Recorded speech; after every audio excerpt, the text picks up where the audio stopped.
దేవుని పరిశుద్ధ నామంలో మీ అందరికీ వందనాలు తెలియపరుస్తున్నానండి. ఈ దినం దేవుని మాటను మనం ధ్యానం చేసుకుందాం. పరిశుద్ధ గ్రంథంలో నుండి యెషయా గ్రంథం 66వ అధ్యాయము 13వ వచనం. ఒకని తల్లి వానిని ఆదరించినట్లు నేను మిమ్మును ఆదరించెదను. హల్లెలూయా. మనకిచ్చిన ఆయుష్కాలంలో ఎన్నో ఆదరణలను మనం పొంది ఉంటాం. ఆదరించే వారి కొరకు ఎదురు చూసే సమయాలు, మాటల చేత ఆదరింపబడిన సందర్భాలు ఎన్నో మనం కలిగి ఉన్నాం. మన బంధుమిత్రుల ఆదరణ కంటే తల్లి ఆదరణ ప్రత్యేకమైనదండి. స్త్రీ తన గర్భమున జీవిస్తున్న బిడ్డను తన ముదిమి సమయం వరకు కూడా ఆదరించాలి అని, సహాయం చేయాలని ఆతృత కలిగి ఉంటారు. వాక్యం సెలవిస్తుంది, ఒకని తల్లి వానిని ఆదరించినట్లు నేను మిమ్మును ఆదరించెదను అని. స్త్రీ తన గర్భమున పుట్టిన బిడ్డను కరుణింపకుండా తన చంటి పిల్లను వారైనా మరుచుదురు గాని నేను నిన్ను మరువను, నా ఎర్రచేతుల మీదనే నిన్ను చెక్కియున్నాను అని దేవుడు తల్లిని మించిన ప్రేమను, తన పిల్లల పట్ల ఆయనకున్న కనికరాన్ని తెలియపరుస్తున్నారు. ఆదికాండము 35వ అధ్యాయము 17వ వచనంలో, యాకోబు భార్య అయిన రాహేలు ఎఫ్రతా మార్గములో ఆమె ప్రసవించుచు ప్రసవ వేదనలో ప్రయాసపడగా, ఆమె ప్రసవము వలన ప్రయాసపడుచున్నప్పుడు మంత్రసాని నీకు కుమారుడగునని చెప్పినప్పుడు రాహేలు మృతి నొందుచు ప్రాణము పోవుచుండగా పుట్టిన కుమారునికి బెనోని నా దుఃఖపుత్రుడు అని ఆమె మరణించింది.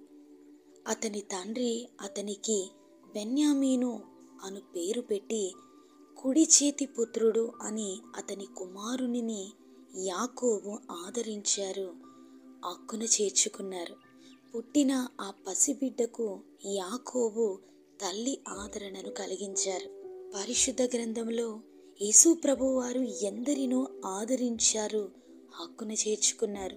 నేటి దినం తల్లిదండ్రులకు దూరమైన జీవితం మీరు జీవిస్తున్నా, నడిపించేవారు లేక ఆ అనాథ స్థితిలో ఉన్నట్లయితే తల్లి వలె మనలను ఆదరించే దేవునిని ప్రార్థన ద్వారా కలుసుకొనగలిగితే ఆయన మనల్ని ఆదరిస్తారు. కోడి రెక్కల చాటున పిల్లలను చేర్చుకొనున్నట్లు ఆయన మనల్ని భద్రపరుస్తారు. ఆ దేవాది దేవుడు ఆయన నమ్మిన బిడ్డల పట్ల ఆయన తండ్రి అయి తల్లి అయి ఆయన నడిపిస్తున్నటువంటి మహోన్నతుడైన దేవునిని ఆశ్రయించిన ప్రతి ఒక్కరూ కూడా ప్రభు ఆదరణ ద్వారా స్థిరపరచబడతారు. ఆ దేవుని యొక్క సన్నిధి మనందరికీ తోడై ఉండి మనల్ని బలపరుచునుగాక. పరిశుద్ధుడైన దేవా, మా ప్రియ పరలోకపు తండ్రి, నూతన దినములోనికి మమ్మల్ని ప్రవేశపెట్టిన విధానాన్ని బట్టి మీకు వందనాలు. ఈ మాటల చేత ఎందరైతే ఆదరించబడుతున్నారో, వారెవరైనా ఆదరణ లేక చెదరగొట్టబడి ఉన్నారో అటువంటి వారందరినీ మీరు దర్శించండి. తల్లి వలె వారిని చేర్చుకుంటానని మీరు చేసినటువంటి వాగ్దానమును వారి జీవితంలో అనుభవించినట్లు వాక్యము ద్వారా మీ కార్యముల చేత వారిని ఆదరించండి, వారిని స్థిరపరచండి. తల్లిదండ్రులకు దూరమైన వారు, వారి చేత ఇంటి నుండి తరమబడిన వారు, ఎన్నో సమస్యల చేత కృంగిపోయినటువంటి ప్రియబిడ్డలు ఎందరైతే ప్రార్థనలో ఏకీభవిస్తున్నారో వారిని మీరు ఆదరించండి, హక్కున చేర్చుకొనండి. వేదన పుత్రుడిగా ఉన్నటువంటి బెన్యామీను జీవితాన్ని మార్చినటువంటి ఒక అద్భుతమైన కార్యాన్ని వారి జీవితాల్లో మీరు జరిగించి వారిని బలపరిచి నడిపించమని నజరేయుడైన యేసుక్రీస్తు ప్రభుల వారి శ్రేష్టమైన నామంలో అడిగి వేడుకొనుచున్నాము తండ్రి. ఆమెన్.